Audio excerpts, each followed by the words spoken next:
巴西竟然趁机哄抬价格，这让中国很火大，于是宣布12月到明年的1月。巴西的大豆订单要全面的暂停。中国的底气来自于他自己有战略的储粮4500万吨，说可以撑半年之外，他们也可以跟这个阿根廷来扫货。米莱是9月宣布把那个出口税给取消嘛，所以大家在抢单。阿根廷大豆可以卖的也没有那么特别的多了哈。抢完了，那一比较一下，巴西比美国大豆如何？从经济考虑，就回来买美国大豆。好，观众朋友，即将要到来是在美国的感恩节，今天会特别来关心到的是火鸡价格在这个时候说是暴涨幅度高达了40%。另外一方面，来自于彭博社的报道，他说北京已经停买美国的大豆了。全球的粮价风暴是否正面的全面引爆呢？今天也会来关心的是美国的粮食霸权会在今年的冬天断掉吗？我们先来看到今天的3个火线话题，会请来宾来帮我们做解答。第一个，政府关门到现在43天了，但是现在的重点是，虽然政府的门要开起来了，但是感恩节呀。变成了一个通膨的修罗场。现在美国的通膨实在太严重了，当中感恩节美国人都会吃的火鸡。暴涨幅度预估现在落在40%左右，餐桌也缩水了。川普还在这个时候喊说美国没有通膨，美国人这个感恩节到底要怎么过呢？另外一件事情来看到，习川会不是才刚落幕吗？美中看似谈得不错，但是彭博却在这个时候爆料说，北京突然踩刹车，不买美国大豆了。为什么会这样子呢？中国为什么在第一时间突然间转向了？那么美国的农产品还是在中国的战略名单上吗？最后一个问题，今天来关心中国，同时对美国大豆跟巴西的大豆亮起了红灯，但是却是用比较低的价格来大举扫进了阿根廷的低价货，是在重塑全球的大豆供应链吗？美国在这时候还能掌握得住所谓的粮食定价权吗？还是在中国手里呢？今天会就这些议题来一起做关心。好，赶快来关心的是政府关门到现在43天，终于最新消息来自于众议院的投票已经通过了，会来重新开门。不过12号这一天要等到川普正式的签字，才可以确定是开启了门，那么美国公务体系才能够恢复正常的运作。但是即便开门，现在美国人民要面对的问题，刚刚提到的就是通膨了。尤其现在感恩节将至，我们赶快来看看目前在整个吃饭上面来说，对美国人是最有感的，因为涨幅是最多的。光是今年9月份的涨幅高达了将近3%。但是我们来看到2020到2024年这4年之间，食品的总成本竟然暴涨幅度高达了23%，其中美国人在感恩节会吃的火鸡因为今年也受到了禽流感的影响，所以鸡只只剩下1.95亿只，创下40年的新低，再加上通膨导致这个火鸡的价格刚刚提到了暴涨幅度高达了40%，在这个时候，沃尔玛赶快推出他们的感恩节套餐，当然里面会有火鸡那么即推出的这个套餐是$40，他们说呢，这个$40的套餐可以供给美国的一个大家庭，大约10个人一起来做享用，换算下来$40，10个人，一个人只要付4块美元，也就是新台币大概100出头就可以吃得到了。但是媒体也在这时候很酸啊，说对啦，价格是很便宜。没有错，但是呢，你这个分量是完全在缩水，变成了一个减配的菜色。在这个时候，川普还是很自豪的说，沃尔玛推出的这个套餐$40比去年还要便宜5%，都是它的政绩，因为现在美国几乎是没有任何通膨的问题。CNN 在这之后很酸川普，他说，你都感受不到吗？现在美国境内通膨居高不下，美国人接下来恐怕现在更多人将会一无所有。而确实，财长贝森特在美国内部早就已经感受到这个通膨的压力，所以他也开始喊话，要针对重大的宣布，他说要针对这一些美国不产的商品价格来做这个压低价格的动作，包括了针对咖啡跟香蕉等等，还有针对牛肉的价格最近狂飙，他说要来做一个调查。所以节目一开始要来特别请教赖老师怎么看了。感恩节逼近，美国政府刚开门，但是火鸡价格暴涨了40%，食物成本刚刚说了4年暴涨23%，美国人在今年的感恩节得承受多大的压力？首先谈一下这4年以来食物的成本，您提到了说暴涨的23.6%，这不完全都是川普的错因为这里面也有一大部分是拜登本身的问题。为什么？因为拜登任内的时候，他几乎推的是无限量宽松了。当然这有点是夸张的一种表示，但是这表示说，拜登在他4年的任期的时候一直印钱。他不断的印钱，他一直在发行公债。其实大家都看得出来啊，也就是说，他发行了大概1万多亿左右的公债，那就当然你的钱一直在印，一直在印，一直在印，那当然这个通货膨胀也会被你的这个太大量的这个 M2进入市场所拉起来。所以我觉得拜登在这个部分要负很大的一部分责任。接着就是川普要负第2部分的责任了，也就是说，今天美国人为什么会过得那么苦？那就是特朗普了。特朗普上来了以后，他天真的我讲是太天真了，他天真的以为说关税真的是出口商来支付，他天真的认为，但事实上是所有的证据都已经告诉你说，进口商负担了50%以上，甚至到60%。而零售商就是通路商负担的3%，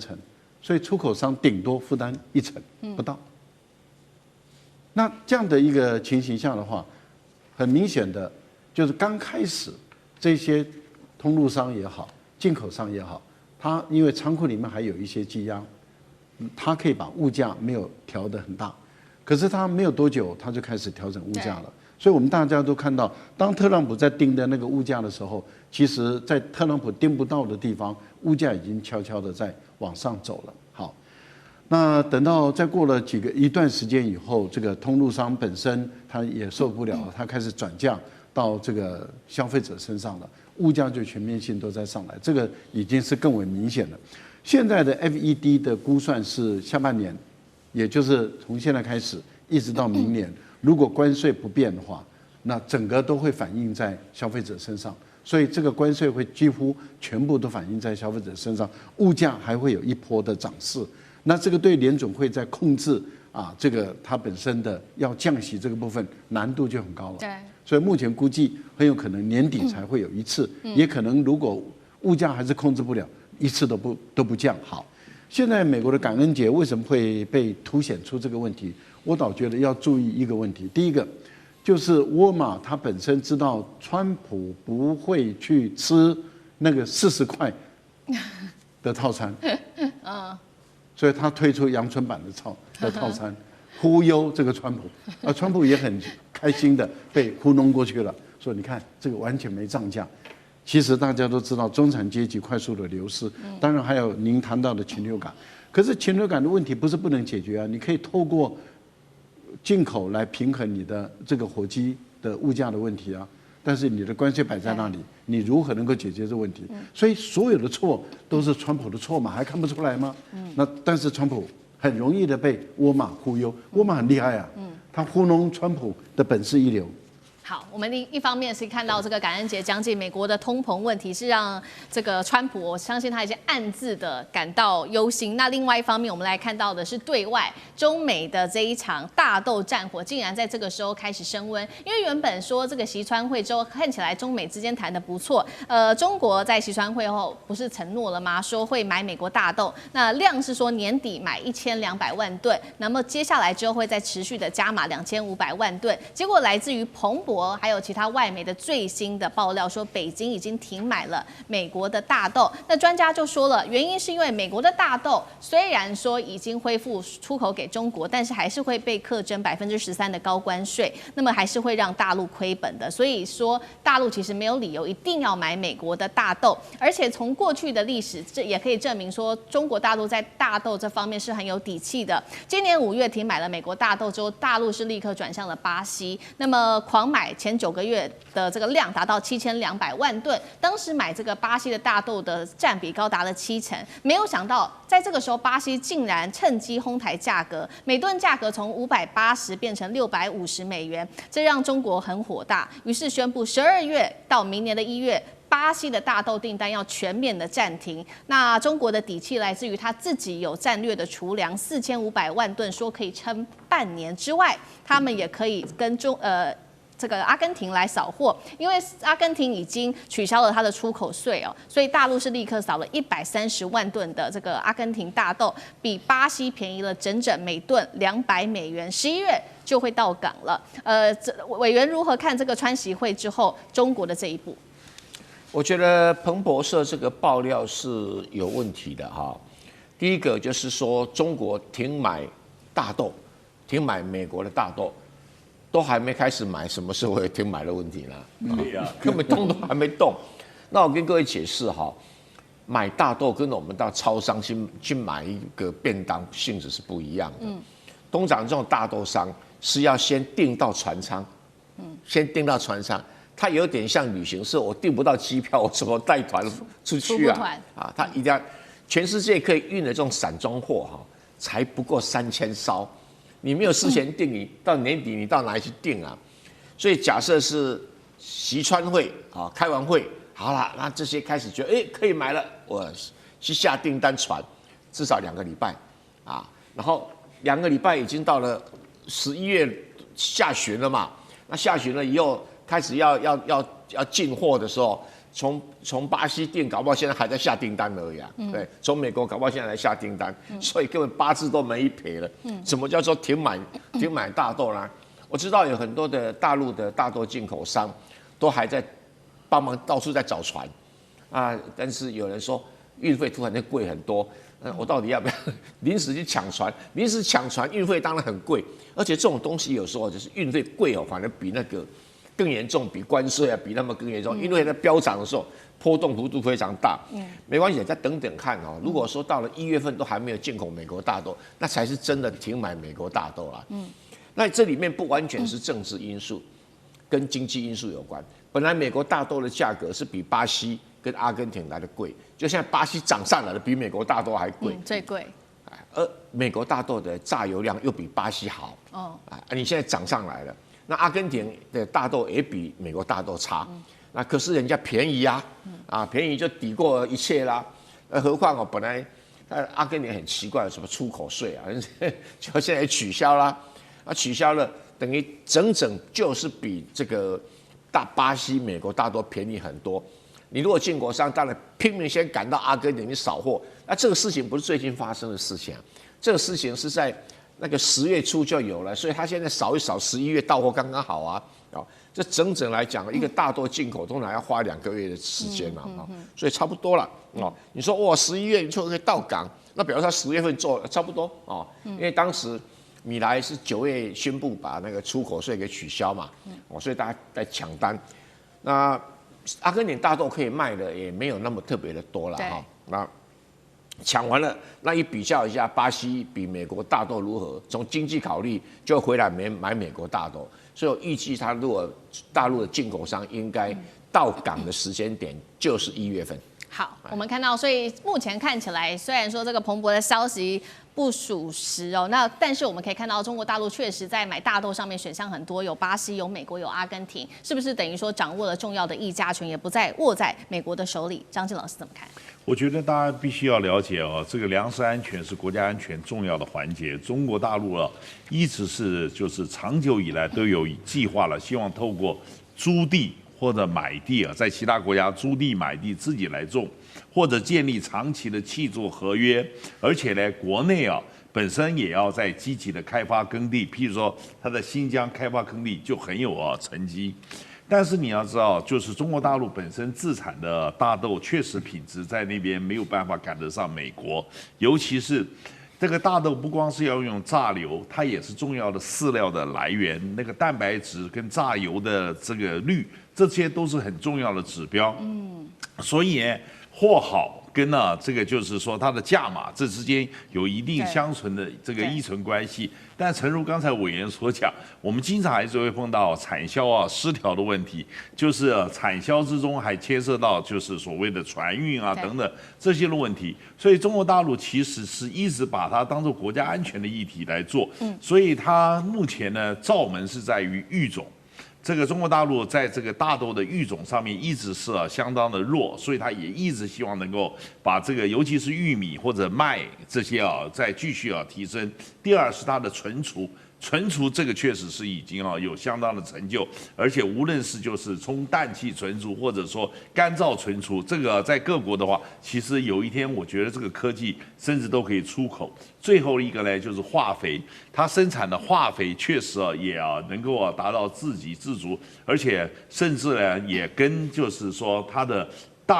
订购的产销商之中用化肥然后去换来做，所以呢，我觉得说今天到底谁能够掌握市场啊？就是只要能够此处不买爷，自有买爷处；此处不卖爷，自有卖爷处。终究买方市场跟卖方市场猪羊变色的可能性是存在的。好，我们持续关心到的是中美之争，在这个川习会之后，没有想到真正的大戏才刚开始。我们今天要来特别关心到的是习近平的战略布局，一手呢买大豆来设局，但是另外一手反逼川普吞下港口费，还让美国背上了20兆美元的定时炸弹。等一下我们都会一起的来做关心。今天的3个火线话题，今天会来请来宾帮我们做解答的。确实这一招习近平下的蛮绝的。表面上说要美国呢来开始我们中国跟美国买大豆来装和气，但是其实是在挖坑给川普跳吗？因为美国的大豆经过税后，竟然还是比巴西的大豆贵了13%。大家在看说中国是真的有想买美国的大豆吗？还是呢借由这样子的一个方法，再持续的逼川普再让步呢？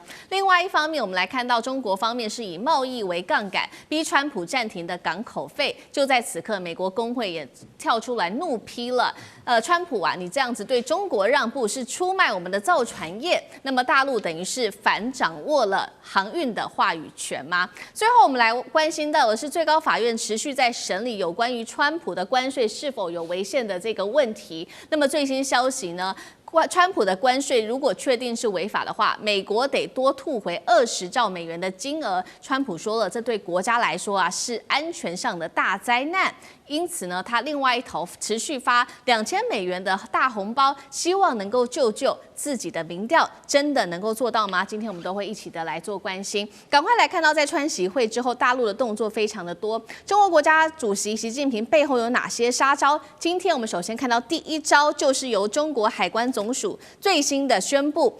要恢复3家美国企业的大豆出口的资格，并且解除部分的木材进口的禁令。那么也会停止加征10%的关税。但是重点来了，中国对美国大豆的关税还是有13%，等于说巴西的大豆价格还是比较好的。所以专家不预期中国接下来会持续向美国来购买大豆，真的是这样吗？大使怎么看习近平这一招是要逼川普再做更多的让步吗？怎么看？其实他们这个外面的报道，他们的协议基本上它有一个时间跟量的一个协议了，也是中国大陆要在最后2个月至少才买1200万吨嘛。那这是一个数目，我想也就美国人来讲，他一定会有这种期盼，或者甚至有要求，双方应该有默契，所以大陆决定买美国的大豆，应该是一个政策性的决定，那也会有政策性的进口。那不过你进口商当然不可能让你去赔钱啦啊，不过就变成就是说，我想政府一定有政策会让这个对美国方面的谈判的一个结果获得落实了，不可能说都谈好了，川普也在外面讲了，就2个月以后说一颗大豆都没买啊，那对习近平来讲的话，他也很难对外面这个尤其对美方他展现出这个所谓的他的气魄嘛，对，所以我认为这个东西基本上还是会尽量的落实可能落实中间会有很多的问题出来，那这些问题还需要双方继续去谈。那我对美国的这个大豆农夫来讲，大豆是不能等的，有些你要收还是不收的，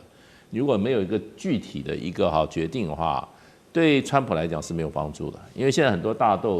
农他的豆子还在田里面，马上开始下雪了，你这些收还是不收？对。然后呢，你收了这么多，你还没有这么多地方可以储存呢。上次他已经那个豆仓年久失修都爆了，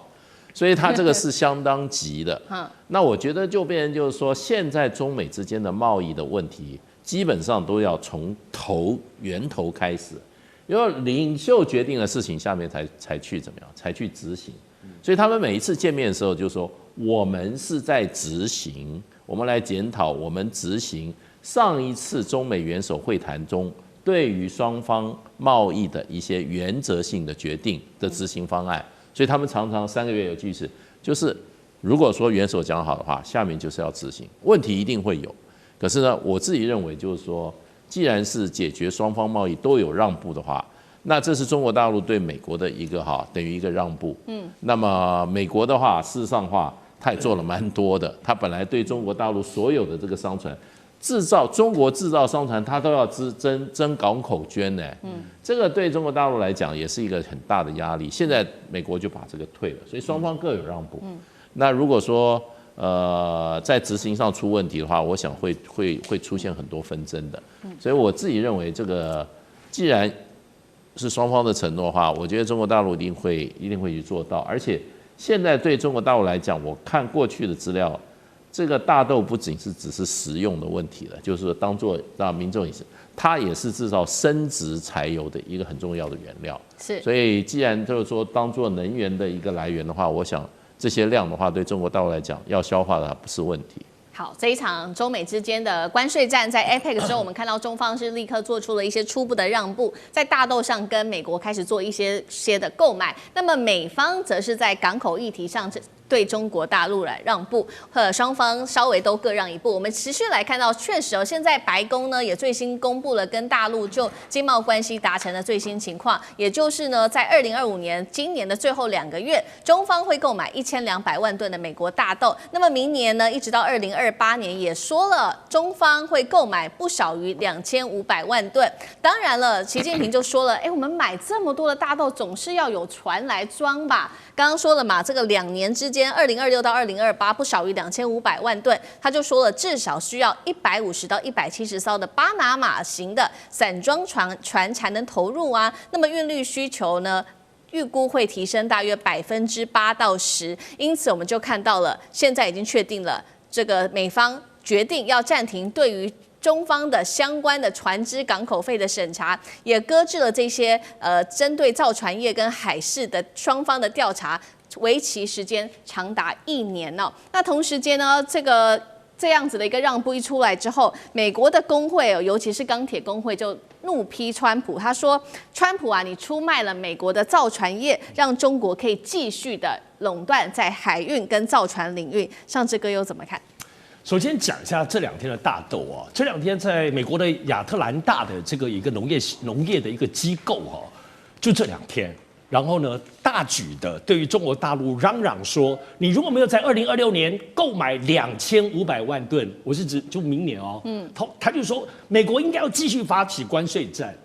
这是农业的组织哦，就现在才开始，中国大陆要恢复采购大豆。民间机构里头这么嚣张的也还是有啊，所以这里头其实也引起大陆很多网民当中很愤慨。是，但我们要知道，其实中国大陆的采购大豆，它不是民间采购，它是国家采购，是中粮这家上市公司、国企上市公司统一采购的。所以目前知道的，比如说包括我们知道说先前说100多万吨的，已经确定有订单的，人家也不是傻傻的就买，单这100多万吨是12月采购1点。2月跟3月陆陆续续采购1点，要确定说至少这3个月美国有信守川协会的承诺，所以人家就很聪明啊。当然就如同刚刚讲，我们过去现在川协会觉得大豆这个小猫咪更不占这个部分，有什么好特别谈？为什么要谈？就刚刚其实思敏提到的，因为大豆跟农民有关，运输大豆就需要船运，而船运这一点刚好就可以打破美国先前禁止中国船只的这个部分的一个困局，所以我们现在终于搞清楚了，原来大豆中国让步，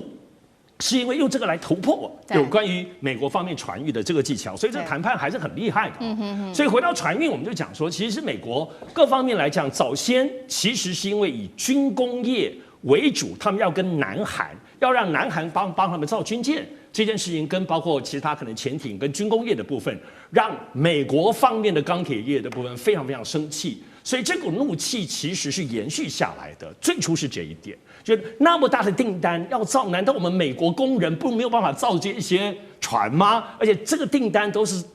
就上百亿的美金的部分的订单呢，所以延续到现在，我们看起大豆这个船的本身只是这股愤怒当中的延续而已啊。所以这里头其实对于中国来说，其实就是在旁边看，那终究是你美国政府之间的问题，而且很多可能是出气筒是出去到南韩。那中国大陆的船运因大豆运输跟相关的船运，这个关税只是边缘的这个小猫咪而已了啊。不过我们必须得说，这里头非常值得注意的部分是，中国大陆的这些让步，为什么在川习会之前那么样的强硬，包括稀土的强硬，为什么川习会之后感觉起来好像大松懈？是先前是装的吗？我想只要提醒大家注意哦，其实现在对于中美之间不能只看眼前谈判的结果，在研究川普政府、研究共和党、研究美国整体的对中国的部分的长期竞争，尤其涉及到制裁战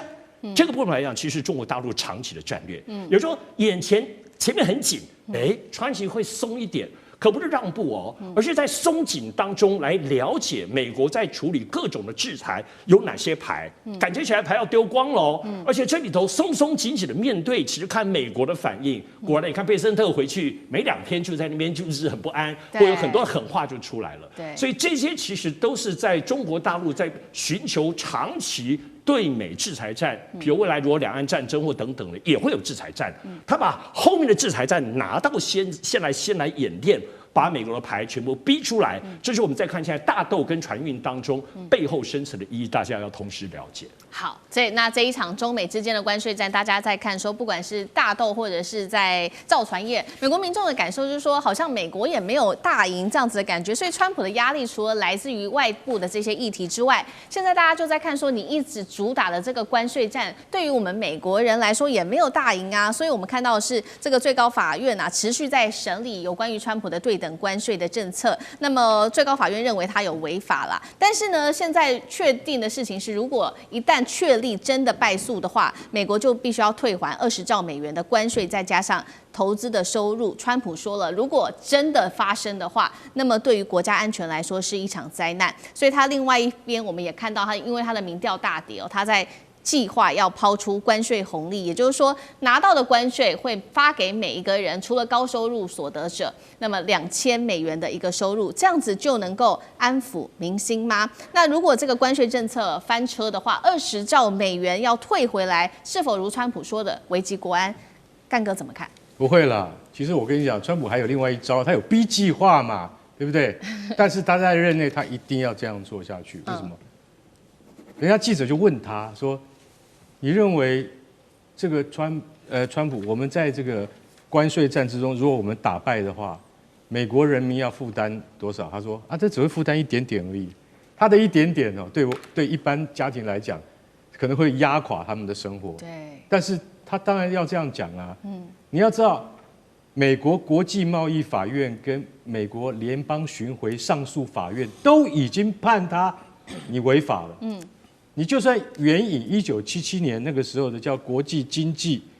权利法案》，也不是身为总统可以一意孤行就加征了各国关税从15%到50%，像这样额度的，这不是你一个作为总统人可以一意孤行的。但是他已经做了，那他做了怎么办呢？他只好告诉你说，万一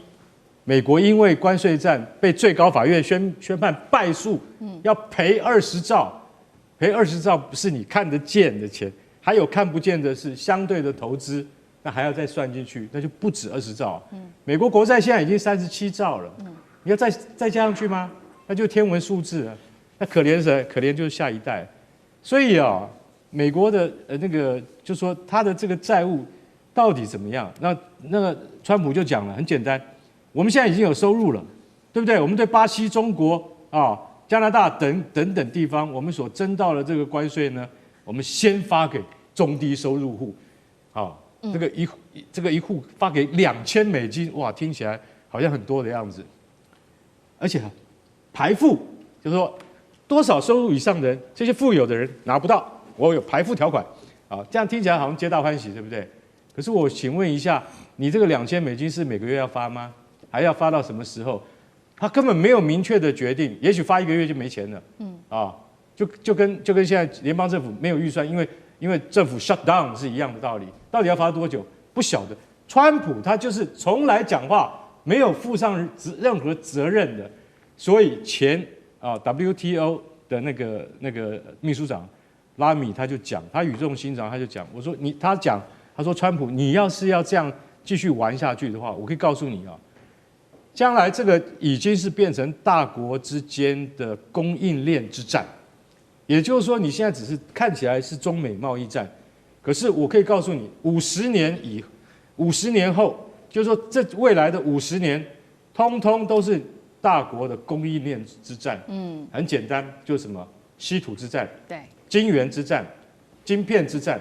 高科技 AI 之战。美国，你确定你能够打赢吗？这就是重点。好，谢谢干哥。好，持续来关心的是中美之间就这个农产品的这一场贸易战，我们要来看中国大陆拒买了美国的大豆之后，真的是逼哭了美国的农民哦。那么川普再捅一刀，砸巨资要拉拢阿根廷来进口牛肉，逆转后花园染红的窘境。能够成功吗？今天一起来做关注。先来看到这个是贸易战的副作用哦，正让美国内部炸锅，因为大陆早就已经开始停止购买美国大豆了，并且转向不管是跟巴西购买，或者是跟阿根廷来购买，结果就造成了前几天我们聊到了嘛，伊利诺州的这个谷仓，因为里面的大豆实在是太多了，竟然最后还整个爆仓成灾哦，酿成了一个灾难。那大豆价格呢，我们可以看到哦，到今年以来，其实呢已经暴跌了大约20%。美国农业部这时候就已经做出警告了，说美国出口大豆60%都是靠中国，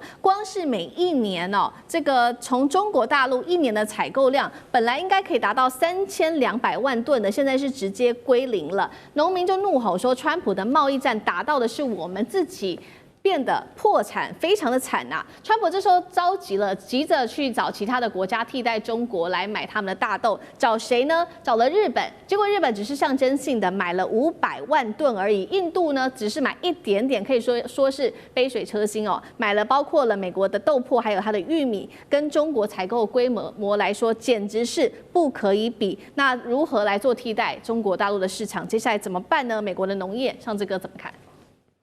永远不可能能够替代的啦。为什么这样子讲？我们来看这个统计，联合国的部分统计哈，每年全世界当中是这样子，进口我们在讲，无论美国种多少，那么中南美洲种多少，然后呢，俄罗斯种多少大豆，很多地方都在种大豆，好种不管，但进口也就买。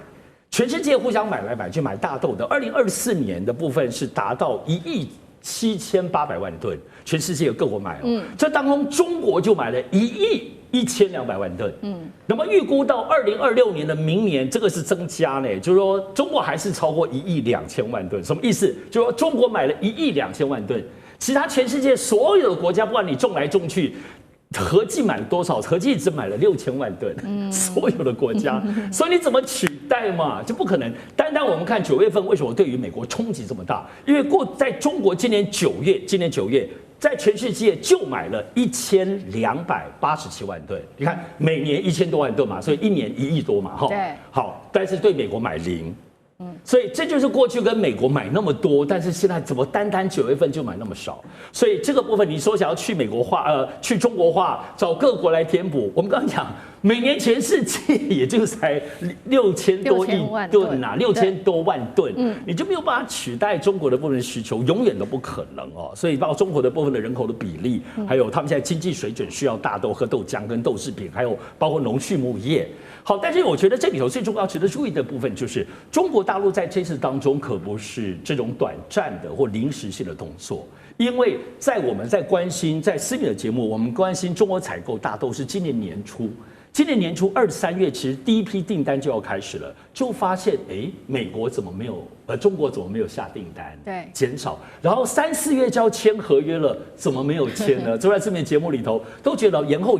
所以就是说，其实中国在所谓的去美化，不只是去美元，包括所有先前去美债，包括所有去美豆。这些东西都是中国的战略布局，是什么这样的布局呢？好像仿佛算准了，在川普2月份上任之后呢，肯定就是中美会发生什么事，所以中国就在那时候就开始对于大豆布局就减产，因为原来3、4月第一批订单，4、5月第二批订单，到最后的包括9月已经是最后都不下，而且甚至是降量降到0。所以你可以知道，中国在美国方面最大的错判是，虽然他们有关税战在主导，在晶片战主导，还有包括对中企的黑名单不断的叠加加码，这方面有很多在高科技方面的手段，仿佛在压迫中国。可是中国对于美国方面的谈判回击的准备，单大豆就早在今年年初，早在川普上任，乃至川普上任之前就开始降低了。对，所以这个东西其实还是始终我们看，不只是眼前大豆这样子的问题，乃至现在川普放话说，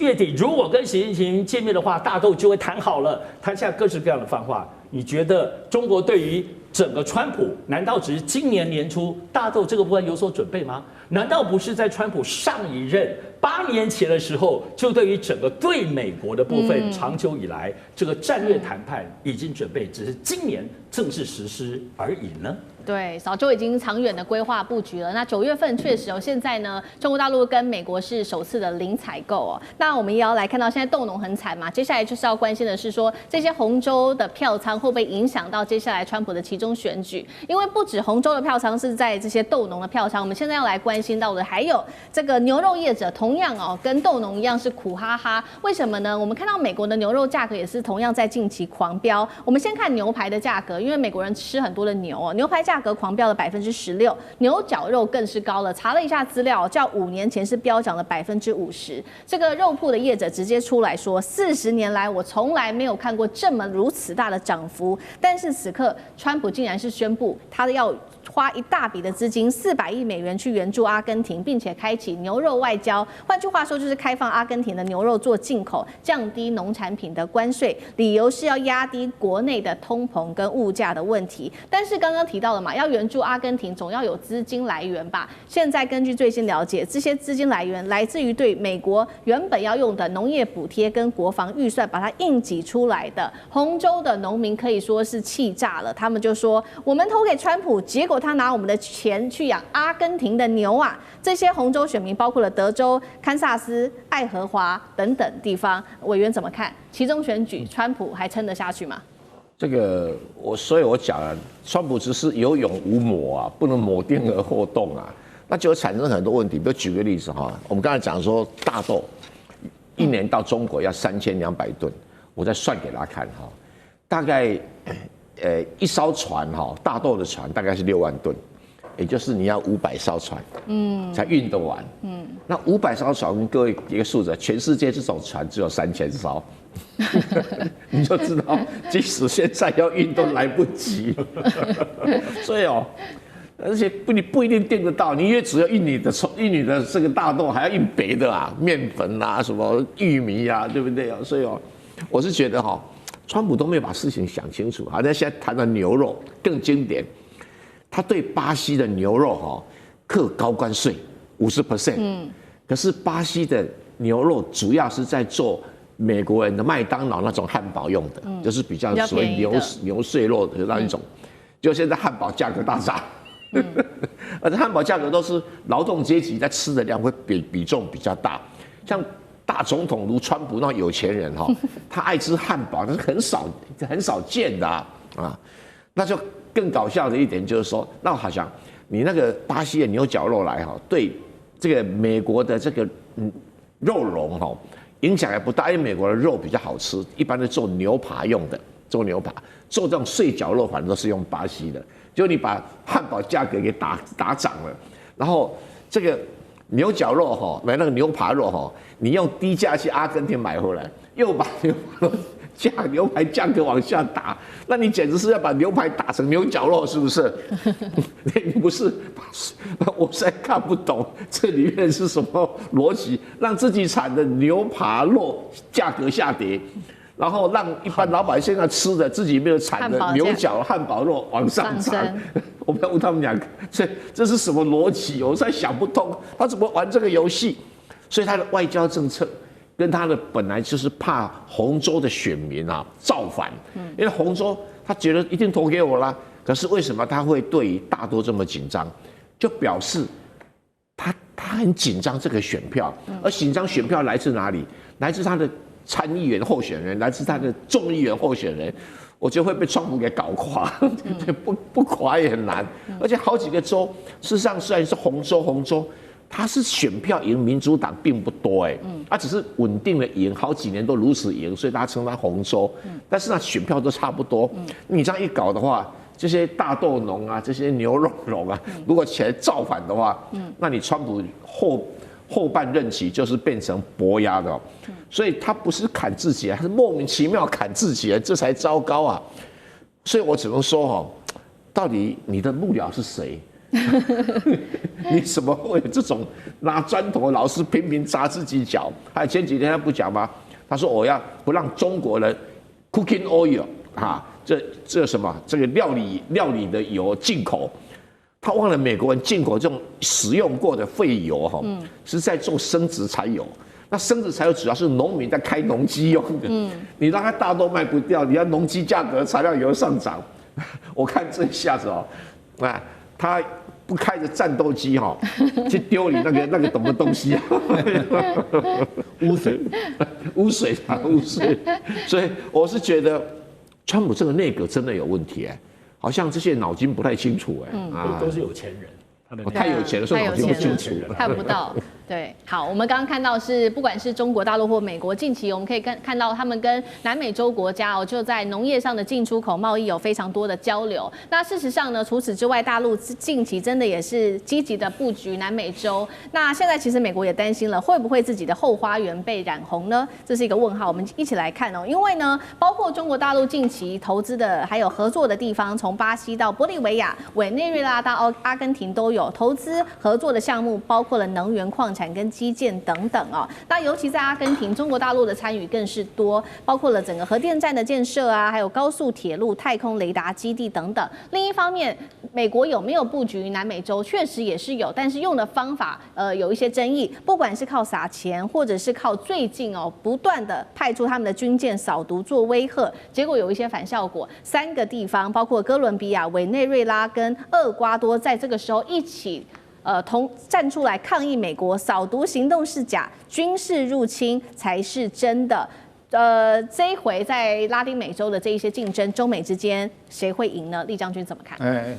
我们通常都说美国将中南美洲视为它的后花园所谓的门罗主义，但是我不认为他把它当后花园。后花园你要好好去经营嘛，你要去种花嘛，去整修嘛。但是我觉得美国根本就是将中南美洲视为一个准殖民地的心态那他对我们看得出来，对中南美洲来讲，他大概只有3种手段归纳出3种手段。第一个是军事上的威慑，现在就很明显的嘛。你看到他对委内瑞拉派出一个这种海军的一个战斗群在那边威胁要委内瑞拉马杜罗下台。对委内瑞拉用军事强压的手段来对付他们，甚至于对哥伦比亚现在来说也说他是毒枭，说他总统也是毒枭对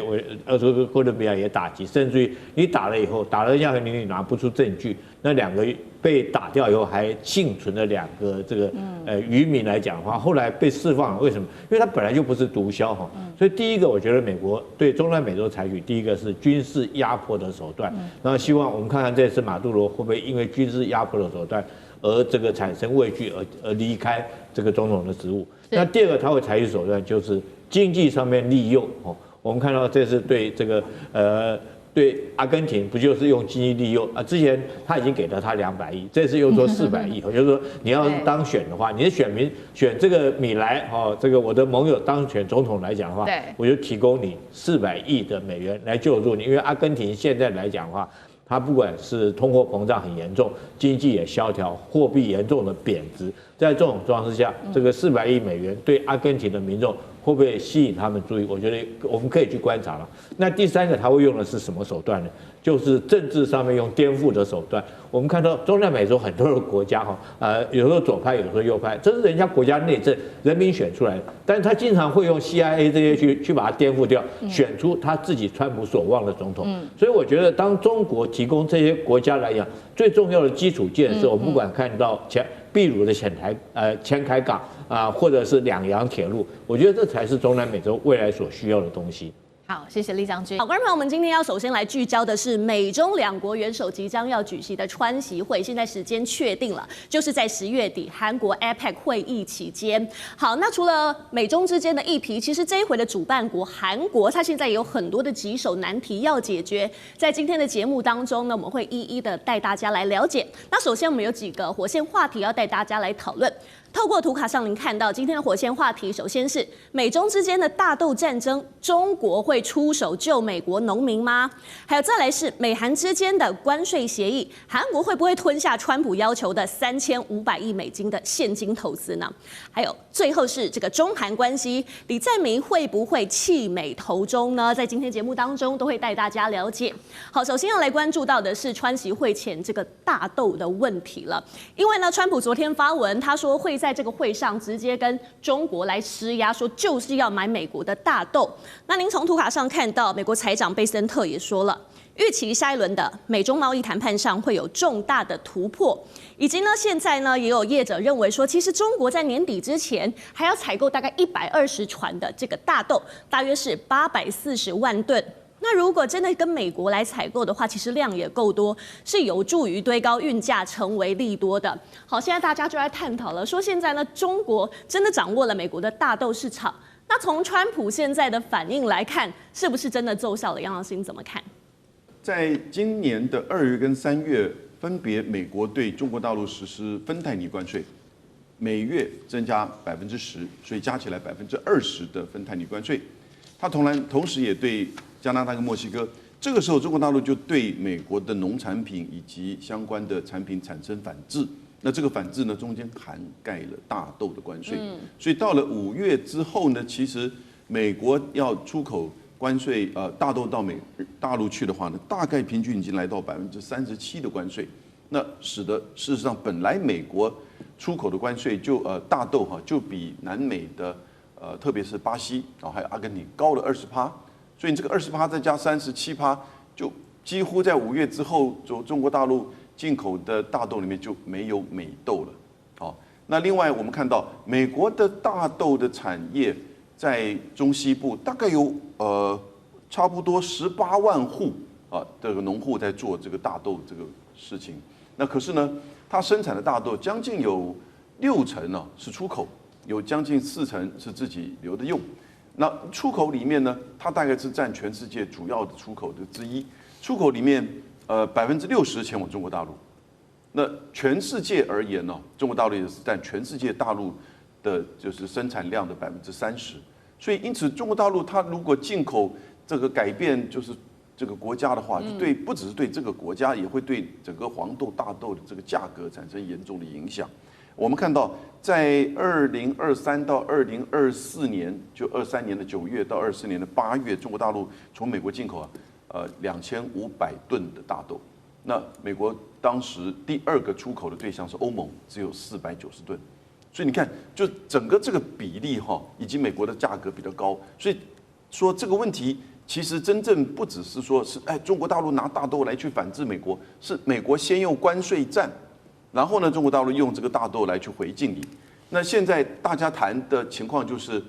贝森特，如果你这个芬太尼如果不降，或者是其他的关税如果不降的话，那你要中国大陆去买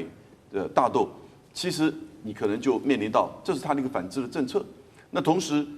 也就是说，大陆这边如果还跟你买，你还是用这样子的一个这个价格，再加上关税的话，那至少多个50%。那对于进口大豆，大豆是做什么？大豆油。还有大豆粉，那尤其是大豆粉是特别在一些饲料上面跟玉米、其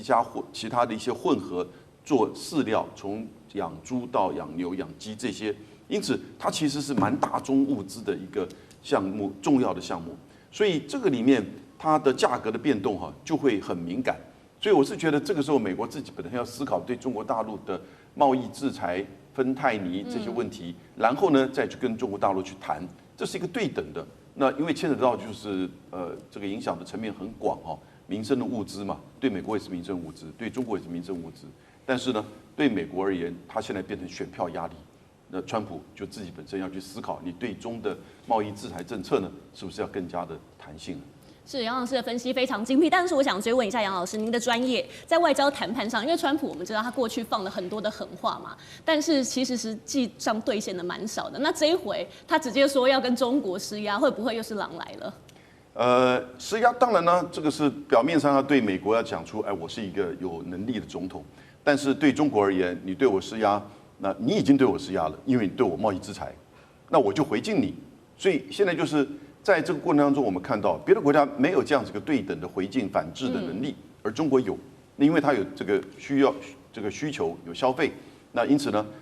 在不同的项目上面回敬你，因此就变成一个外交问题。所以你对内含狠话，跟你在外交上能不能够去处理这个大豆的问题，就会显现出你的能力。那最后回敬的是，变成说你到底对你人民的需求是不是重视？是，谢谢杨老师。好，除了川习会之外呢，美韩谈判现在贸易谈判也陷入僵局了，因为我们刚刚也提到了，包含说，因为川普呢，他要韩国以现金预付的方式来支付美国3500亿美金，说要现金。那对韩国来说，这简直根本就是狮子大开口，所以韩国总统李在明直接说 no。他在接受《时代》杂志专访也说了，如果他答应这个条件的话呢，不只可能被弹劾，韩国甚至还会重演1997金融危机的风险。那所以现在呢，韩国正在提出一个替代方案，不过整个上的谈判呢，还是陷入僵局的。但是想请教张将军了，因为目前呢，韩国还是同意说，2026的国防预算会大幅增加8.2%，所以这算不算说，其实他们也对美国释出善意？我认为。他是对美国释出善意，但是我认为是不够的，没有办法讨川普的芳心。我们来看，因为川普的个性呢是狮子大开口，然后呢他会得寸进尺。如果你让了川普，吃了甜头，川普他要的胃口会更大。那我们知道，那现在韩国把国防预算增加了3%，这个8.2%，我认为造成影响。第一个，地缘战略，因为这样的北韩他会不会是不是有这方面的军事上的压力？那北韩他更会加强他的军备，对南韩施压，包括对他的核武，还有这个北韩、朝鲜，他会对他的这个弹道飞弹的这种试射更多次来给这个朝鲜半岛的紧张的气氛会堆高啊。为什么？你增加了预算啊？你增加预算是为了谁？是为了针对的就是北韩啊。当然为那个金正恩他会不高兴嘛，他一定会有所动作，那会我认为造成这朝鲜半岛的区域的不稳定。尤其是军事上的这种对立跟这种冲突或者压力都会接踵而至。那第二个，我认为他是不是这个，因为南韩在军队这一方面呢，他从56万的这个军队的规模，现在因为少子化，韩国也少子化，降到45万的规模，一下少了11万，那少了人力怎么办？现在招不到哎。现在韩国的女兵的人数占军队的占比啊，从6%增到的9%嘞，就还是不够啊。那他是不是要靠军事装备来弥补？因为兵力不够，那要靠火力来弥补兵力不够的这种空缺，所以他多买一些，因为他人不够了嘛。那韩国到现在为止，对这个少子化还有兵力招募不足的状况下，这个主战部队的编线比不够，他也是很伤脑筋的。那最后一个，我认为是这个韩国在这方面依赖美国越来越严重。因为美国到现在为止，韩战1953年结束到现在为2025年了，已经韩战结束72年了，整个的作战指挥权还掌握在美国手上。美国在韩国多少驻军？24000人，但是作战指挥权在谁手上？在美国手上，不在韩国手上。韩国总统是没有办法下令指挥的，是这个样。所以我认为韩国可能更依赖美国了。好，确实，大家这一回在关注美中韩这个三角关系，因为各自有各自的难题要解决。那我们今天还要来看到的是，包括了说中韩之间的关系呢，因为李在明他上任之后呢，是打击反中团体，而且在9月底开始呢，韩国还试办了中国团体可以免签入境，引发保守派团体的不满，所以在其实首尔的街头已经出现了很多的抗议活动，而且被警方取缔。好，不过想请教厉将军，因为李在明他自称亲中嘛，打击这个反中团体，释出一些友好的讯号，但是中韩的关系会因此破冰吗？中韩关系不会因为李在明而破冰，但是会因为美国而和解，走向比较和好的方向。因为我们从这个2016年，这个美国在韩国部署萨德系统那次事件就看得出来，那时候部署萨德系统以后，当然引起中国很大的反弹，因为这个萨德系统部署在韩国境内来讲的话，它的雷达几乎可以看到整个华中或华北所有的飞机的起降都看得到。那他的美军的理由是说，他要监视北韩，但是你部署这么远、这么长程的雷达，明显就是针对中国而来。所以那次来讲，我觉得是中韩关系是最恶劣的时候，2016年那次，包括这个我们很多在演艺界上面电影上面中国发起的限韩令，甚至于对乐天集团也产生抵制。那时候韩国是退让的，那时候韩国退让，他就答应说以后不再部署萨德就到此为止。但是没想到尹锡悦上来以后，极度的亲中那时候我们看到他不然他去参加北约的会议，甚至于要组织东北亚的小北约的形态。那他自己本人也到了美国的白宫去唱美国派，那也让美国的这种核动力的潜舰直接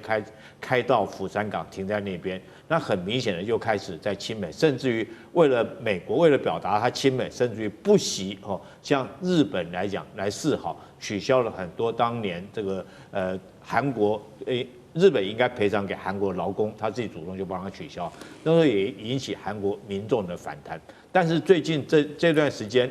这个我发现从李在明他当初就是比较亲中的倾向了但是他也不敢说摆明了他亲中，因为国家还是最重要，国家安全是最重要的。那他也不能依据他的立场，然后就这个第二个是选票考量。但是这次来讲，因为美国川普上来以后几件事情连续的这些造成这个李在明有理由继续，他也必须要向中国更靠拢、更靠近。第一个我们都知道是关税嘛对韩国征收这个15%的关税，甚至于现在讲的要求要$3500亿的这种投资。另外来讲，在国家安全方面、驻军方面，美国也提出很多让韩国没办法、老百姓都没办法接受的理由，譬如说是他要求要美军在那边部署弹性。什么叫部署弹性？就是一旦讲明了，就是台湾如果有事的话，没有他驻韩美军可以来支援台湾作战。但你要知道，驻韩美军是韩国在养的，我养你，结果你跑去帮别的国家打仗，那你跑去别的地方打仗以后，万一北韩趁这个时间来对我实施攻击的话，你美军又跑掉，那我韩国怎么办？那你这个你在我这国家里面，对吧？我供你吃，供你喝，供你穿，结果你打仗你跑掉，老百姓不能接受。那川普除此之外，还要求龙山营区，大家记得吧？所以那块土地要割让给美国，他不是说是要租借他是整块土地要给美军让美军在东南亚具有一个最大规模的军事基地。我想这些种种来讲不管是关贸或国家安全关税了，或者是国家安全，会造成韩国民众的反弹。所以我觉得李在明在这种状况下，让他有机会更加的亲中。